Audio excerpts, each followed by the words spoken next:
Most businesses don't scale, they spiral. Revenue grows, the team expands, and somehow everything gets more chaotic. And that's because they're scaling chaos. And if you scale chaos, you're going to drown in it. So let's fix that. I remember when we first crossed $1 million for the first time. In fact, it was $1 million in a month.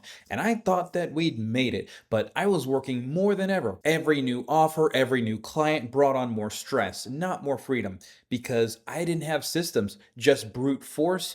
More sales just means more on my plate. Most founders think that growth will solve their problems, but growth doesn't fix broken processes. It amplifies them. And if you're the bottleneck, say at $500,000, you're going to be the anchor at 2 million. Scaling only works if your systems scale with you. So let's break this down. A fragile business is going to rely on the founder's memory. How much can we depend on that?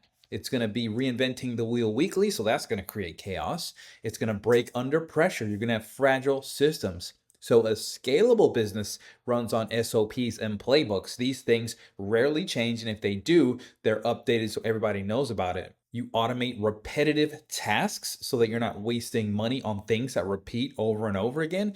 And you delegate outcomes, not steps. Instead of saying, here, do this, you tell them what you want that to accomplish. For example, don't just say, handle my chargebacks. You say, keep our chargeback rate under 1%. Be specific with what you're tasking. That way you delegate the outcome and transfer ownership, not just tell them, do this. Because you tell them to do this, they're going to come back to you time and time again. So if your business breaks when you're away, that means it's fragile. And here's what I install before I scale. SOPs for core functions like sales, fulfillment, and operations.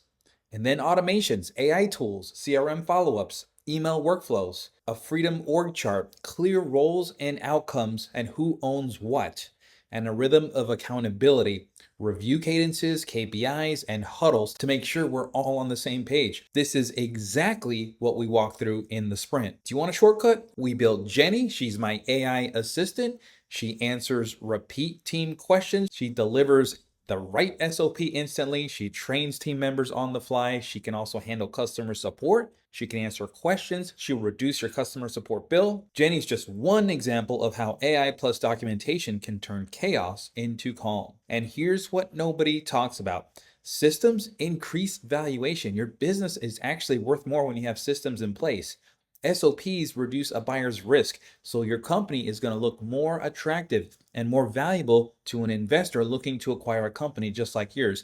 And automation is going to reduce your costs, it's going to reduce your overhead, and it's going to actually perform better for the customer. A business that runs without you is worth more. It's worth more to buyers, to investors, and to you. So you don't need to hire a big team. You just need a real system. Start with a book. It walks you through this step by step.